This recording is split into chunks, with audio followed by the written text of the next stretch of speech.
Tension, मानसिक तनाव, आलस भरा हुआ है शरीर में। दिन भर तो सोए हैं, 5 मिनट और सो जाएंगे तो क्या बिगड़ लेगा। हमें करना तो यही काम है ना, उठकर कर लेंगे, थोड़ी देर में कर लेंगे। फिर थोड़ी देर बाद दिमाग में ख्याल आता है कि भाई 5 मिनट और ठहर जाऊं, और धीरे धीरे समय रेत की तरह हाथों से फिसल जाता है। फिर बात आती, भाई हमारी किस्मत खराब थी, हमें मानसिक तनाव हो गया, हमारे भाग्य में दुर्भाग्य ने एंट्री कर ली। अब इसका कोई भी सल्यूशन नहीं है और हम इस परेशानी से नहीं निकल पाएंगे। जिंदगी आधी कट चुकी है, आधी फिर कट जाएगी। आधी माता पिता ने पाल पोस कर बड़ा कर दिया, अब शादी हो गई, बच्चे हो गए, कुछ समय बच्चे पालने में लगेगा, जैसे तैसे घसीट जाएगी गाड़ी, उसके बाद बच्चे हमें पालने लगेंगे। मतलब भाग्य के भरोसे बैठकर आप टेंशन, डिप्रेशन, परेशानी में पड़ चुके हो और अपने अंदर आप झांक कर नहीं देख रहे हो। मन बना लिया कि भाई जिंदगी कट चुकी है और अब आगे कुछ भी नहीं बचा, कुछ चंद साल बचे, चंद लम्हे बचे हैं, उनको जैसे तैसे हम घसीट कर काट लेंगे।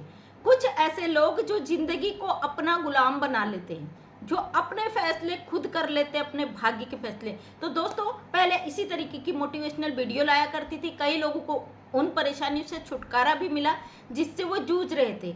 लेकिन हमारे देश पे चलते और सामाजिक मुद्दों के चलते कभी कभी उन वीडियो को मैं नहीं ला पाती। आज फिर से जो आज के दौर पे चल रहा है, ज़्यादा से ज़्यादा लोग माइग्रेशन के शिकार हो रहे हैं, दिमाग में जो सर दर्द की बीमारियों से परेशान है, तमाम तरीके की परेशानियां लग चुकी हैं, इंसान को बीमारियां लग चुकी है, जॉइंट पेन लग चुका है और इतना आलसी हो गया आज का इंसान, पूरी तरीके से भाग्य के भरोसे बैठ कर रह गया।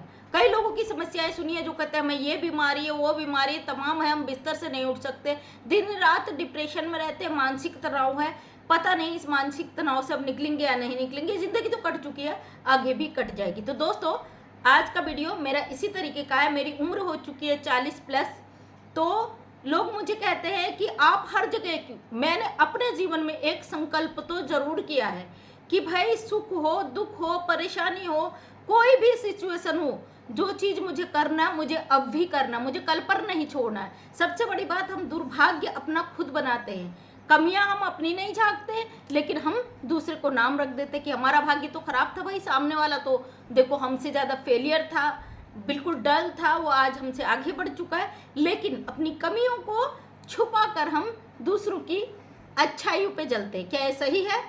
हमारा भाग्य हम खुद लिखते हैं, जानते हैं जो चीज़ का शुरुआत होता है उसका अंत भी ज़रूर होता है। इंसान पैदा होता है तो उसकी मृत्यु भी परमात्मा ने लिख दी है। उसी तरीके से अगर बुरा वक्त आपका चल रहा है तो उसका अंत भी ज़रूर आता है। अगर कोई सही वक्त आता है तो उसके बाद बुरा वक्त आता है, उसके बाद सही वक्त भी आता है। ये समय का चक्रव्यूह है, लेकिन ये कुछ हमारे हाथों में होता है, हमारे इसमें होता है। कई लोगों के क्वेश्चन ऐसा है कि हम बहुत अच्छा काम करते हैं, वो काम हमारा बहुत अच्छा चलता है, लेकिन लास्ट टाइम में वो फेल हो जाता है, क्योंकि हम शुरुआत ही उसकी ऐसी करते हैं। जब हमारे एक दो काम खराब हो जाते तो हम ये चीज़ मान लेते, भाई भाग्य हमारा साथ नहीं दे रहा, दुर्भाग्य हो चुका है और हम कभी इस चीज़ में कामयाब नहीं हो सकते। उस डर के मारे हम कभी उस काम को स्टार्ट ही नहीं करते, क्योंकि हम मान लेते हैं अगर हमने ये चीज़ करी तो शायद हम फिर पीछे झुक जाएंगे। कई बार ऐसा होता है कि आप करते करते काम को बीच में रोककर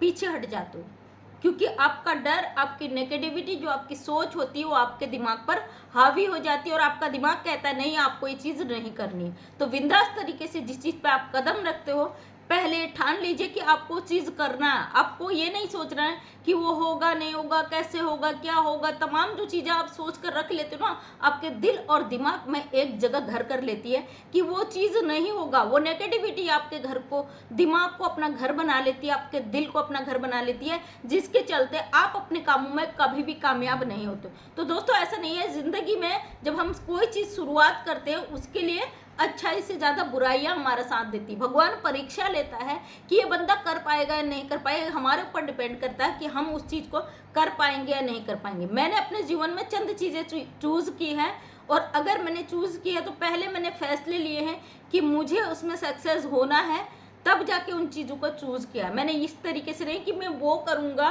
तो क्या मैं कर पाऊँगा। कई सारे ऐसे लोग हैं, आज की पीढ़ी जिनकी मैं बात करती हूँ, मोबाइल फ़ोन लेके रात रात भर मोबाइल फ़ोन देखते हैं, सुबह उनकी 12 बजे दोपहर में होती है। तो फिर वो लोग क्या जीवन में सक्सेस हो जाएंगे? आपके जीवन में कोई टाइम टेबल सेट नहीं है। आप सोचते चलो पूरी रात फ़ोन चलाया, तो तमाम दुनिया भर की खबरें हमने देखी है, उलझुल चीज़ें हमने देखी हैं, तो उसके बाद जो सुबह आपकी होती है वो फ्रेश नहीं होती। तो आपकी सुबह दोपहर में होती, क्या खाक कर लोगे आप? आपके जीवन में एक टाइम टेबल सेट होना बहुत ज़रूरी है, और वो आपका खुद का टाइम टेबल होना चाहिए। किसी और के हिसाब से आपको टाइम टेबल सेट नहीं करना है, क्योंकि ज़िंदगी आपको आगे खुद ही चलकर झेलनी है। घर वाले हमेशा कहते हैं आपने ये नहीं किया, वो नहीं किया, ये नहीं किया। 10 लोगों की 10 प्रकार की मनमानी आप नहीं कर सकते हो, ये पूरी दुनिया जानती है। तो आप अपनी मर्जी के मालिक बनो ना। आपको जीवन में किस जगह पे, कैसे ठहराव पे, कैसे मोड़ पर जाकर अपने जीवन को सेट करना है, ये आपका खुद का फैसला हो, तभी आप जीवन में सक्सेस हो सकते हो। मैं बचपन से बड़ी जिद्दी थी। मुझे जिस चीज़ के लिए चैलेंज किया जाता था, नहीं तुम नहीं कर पाओगी, रहने दो, तो ये मेरी जिद थी कि मुझे ये चीज़ करना है। और उस चीज़ को जब तक मैं पूरा नहीं कर लेती थी, अपना तन मन सब कुछ वहाँ पे लगा देती थी, जब तक कि मैं उस पर सक्सेस नहीं हूँ। तो शुरू से मुझसे कहते थे भाई बहुत जिद्दी लड़की है, इसके तो सर पे ना अगर पत्थर भी मार दो ये तब भी ना रुकने वाली, इसलिए मुझे कभी रोका टोका नहीं गया। कई बार मैंने लोगों के ऐसे शिकायतें सुनी है, वो कहते हैं हम करना तो चाहते अपने जीवन में शुरुआत, लेकिन घर वालों का प्रेशर है, घर वाले करने नहीं देते। अगर आप जिद कर लेते हो ना किसी चीज को पाने की, तो फिर घर वाले तो क्या, पूरा कायनात भी आपको नहीं रोक सकता, क्योंकि वो आपका फैसला, आप मन बना चुके हो, आपने हिम्मत कर लिए कि मुझे चीज करनी है, उसके लिए फिर चाहे आपको कुछ भी करना पड़े, करना ही पड़ता। तो दोस्तों आज के समय में समय सबसे बड़ा कीमती है। लोगों के पास टाइम नहीं है, सब मोबाइल फ़ोन में लगे हैं, सब अपनी अपनी दुनिया में व्यस्त हैं। पहले का जैसा टाइम था कि बिना मशीनों के काम होता था, आजकल कंप्यूटर वो काम कर रहे हैं। इंसान फ्री है, और फ्री है तो उसका माइंड कहाँ जा रहा है, पूरी तरीके से सोशल मीडिया के उल जलूल चीज़ों को देखने में। अगर आप अपने जीवन में सक्सेस हो, सिर्फ एक चीज़ पे फोकस करो, सोशल मीडिया पे ही सारे खजाने हैं भाई, आपको सब कुछ यहीं मिल जाएगा, आपको कहीं जाने की ज़रूरत नहीं है। बहुत सारी हमारी बहनें कहती हैं हम घर बैठे हैं, काम करना चाहते हैं, तो हमारे पास कुछ काम ही नहीं है, ऐसा कुछ काम बताइए। तो अगर आप इसी सोशल मीडिया पे सर्च करोगे अच्छी तरीके से, घर बैठे रोजगार, तो आपको यहीं पे मिल जाएगा। आपको कहीं जाने की ज़रूरत नहीं है, ऑनलाइन वर्क आपको घर में मिल जाता है। बहुत सारे लोग, लाखों की संख्या में लोग घर बैठकर वर्क कर रहे हैं ऑनलाइन सिस्टम से। और फिर अगर आप ग्रामीण क्षेत्र से हो तो अलग अलग प्लेटफॉर्म आपके लिए हो सकता है। घर बैठे लोग कर रहे हैं, बिजनेस कर रहे हैं, रोजगार कर रहे हैं, अपना एक जरिया बना रहे हैं। सबसे पहले अपनी पहचान बनानी बहुत ज़रूरी है, जो कि हम बिल्कुल नहीं बनाते। हम डिपेंड रहते हैं दूसरों पे। चलो घर में पति कमा के तो ला रहा, बेटा ले तो आएगा, बेटी जॉब तो कर रही है, हमारे पापा हैं, अगर शादी नहीं हुई तो पापा पे डिपेंड हो। लेकिन जहाँ से आपकी एजुकेशन कंप्लीट हो जाती है, वहाँ पे आपको अर्निंग का एक सोर्स करना बहुत ज़रूरी है। मैं बचपन से ही ऐसी हूँ, जब मैं 10th क्लास में पढ़ती थी तभी से मैंने ट्यूशन देना शुरू कर दिया था। हालांकि सारी जिम्मेदारी उठ रही थी, भाई भी कर रहे थे, पापा भी कर रहे थे, लेकिन लगता था भाई अपना कुछ करना है, तो मैं 10th क्लास से मैंने छोटे बच्चों का ट्यूशन लेना स्टार्ट कर दिया था।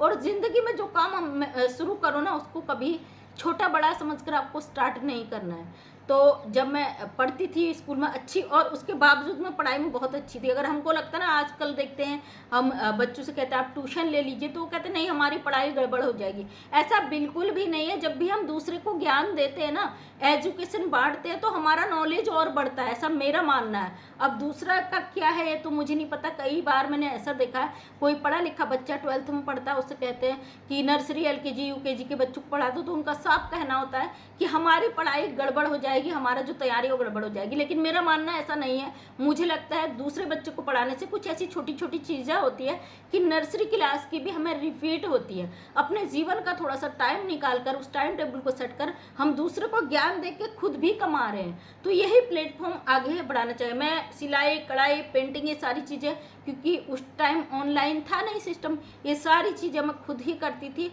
और उससे 10th क्लास से ही मैंने अर्निंग करना सीख लिया। और मेरा एक ही चीज़ था कि हम चाहे कम कमाएं ज़्यादा कमाएं, अपने जीवन में अपने पैरों में खड़ा होने के लिए, अपनी पहचान के लिए एक अपनी अर्निंग का हिस्सा होना बहुत ज़रूरी है। आज भी कोई कमी नहीं है, हस्बैंड गवर्नमेंट जॉब वाले हैं, घर में सारी सुविधाएं हैं, लेकिन फिर भी मैंने इस चीज़ को आज तक अपना के रखा है कि अपनी कमाई का एक ज़रिया तो हमारे पास जरूर होना चाहिए। ये जरिया हमें रिस्पेक्ट देता है, हमें एक आत्मसम्मान से जीने का अधिकार देता है, जो हमारा हक है भाई।